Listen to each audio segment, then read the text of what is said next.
Shalom, selamat pagi Bapak Ibu, sidang jemaat Tuhan sekalian. Renungan firman Tuhan pada hari ini berdasarkan Almanak Nas GKE, Injil Lukas pasal 21 ayat 20 hingga ayat ke-24 dengan perikop tentang runtuhnya Yerusalem. Bapak Ibu Saudara-saudara jemaat Tuhan sekalian, sebelum kita membaca dan merenungkan akan kebenaran firman Tuhan pada hari ini, mari kita bersatu hati dalam doa. Ya Allah Bapa kami di dalam Tuhan Yesus Kristus, bersyukur berterima kasih buat kebaikan Tuhan, buat nafas kehidupan dan kesehatan dan kekuatan Tuhan sudah anugerah sepanjang malam hari ini, sehingga kami boleh bangun di pagi hari ini, semua karena anugerah dan berkat Tuhan. Saat ini Bapa di surga, kami hendak mendengar dan membaca serta merenungkan firman-Mu. Buka hati dan pikiran kami, serta berikan kami kemampuan dalam mengerti dan memahami firman Tuhan dengan baik. Berfirmanlah ya Tuhan, kami siap mendengarkan firman. Demikian saya akan bacakan firman Tuhan bagi kita. Apabila kamu melihat Yerusalem dikepung oleh tentara-tentara, ketahuilah bahwa keruntuhannya sudah dekat. Pada waktu itu, orang-orang yang berada di Yudea harus melarikan diri ke pegunungan, dan orang-orang yang berada di dalam kota harus mengungsi, dan orang-orang yang berada di pedusunan jangan masuk lagi ke dalam kota. Sebab itulah masa pembalasan di mana akan gelap semua yang ada tertulis. Celakalah ibu-ibu yang sedang hamil atau yang menyusukan bayi pada masa itu. Sebab akan datang kesesakan yang dahsyat atas seluruh negeri dan murka atas bangsa itu. Dan mereka akan tewas oleh mata pedang dan dibawa sebagai tawanan ke segala bangsa, dan Yerusalem akan diinjak-injak oleh bangsa-bangsa yang tidak mengenal Allah sampai genaplah zaman bangsa-bangsa itu.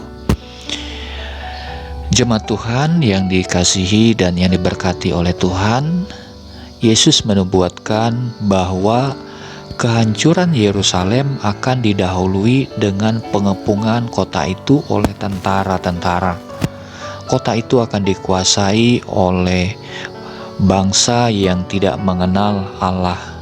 Tentu saja itu akan membuat penduduk Yerusalem berusaha melarikan diri untuk mengungsi dan menyelamatkan diri.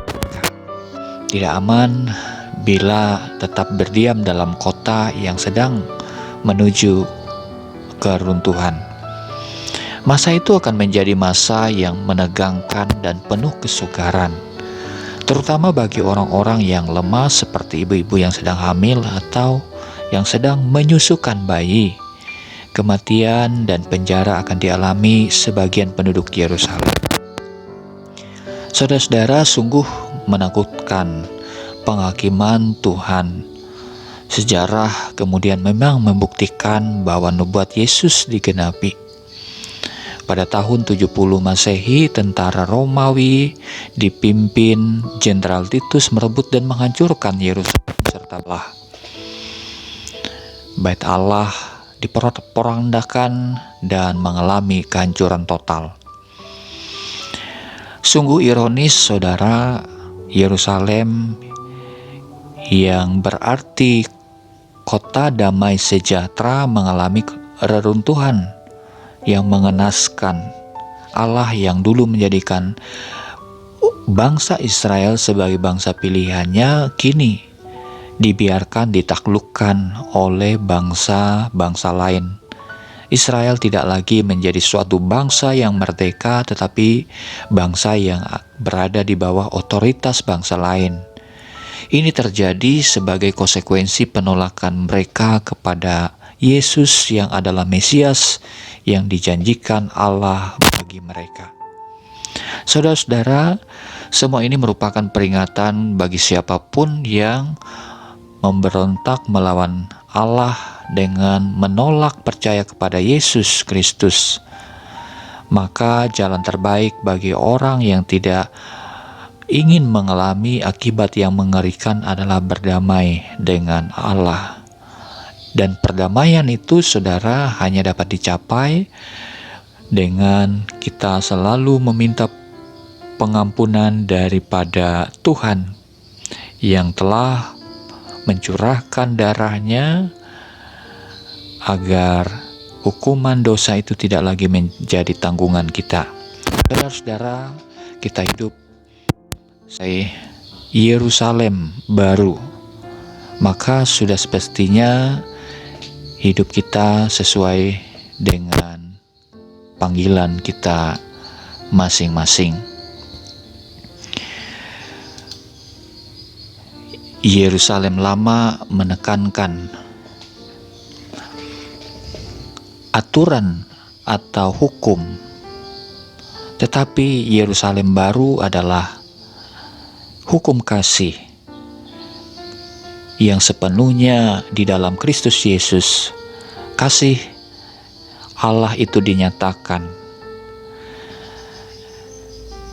Saudara-saudara, maka kita juga yang hidup di dalam Kristus Yesus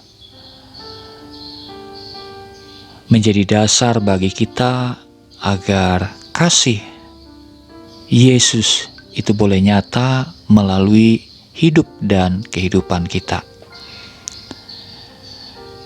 Seperti Tuhan Yesus juga dalam hal kasih kepada semua orang,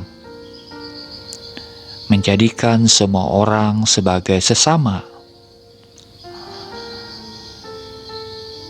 Itulah yang mesti kita persiapkan dalam menyambut kedatangan Tuhan yang akan datang kapanpun saatnya.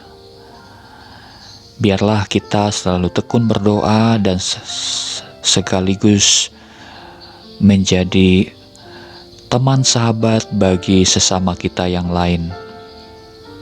Kiranya kita boleh dipakai oleh Tuhan menjadi berkat dan sebagai perpanjangan tangan bagi Tuhan.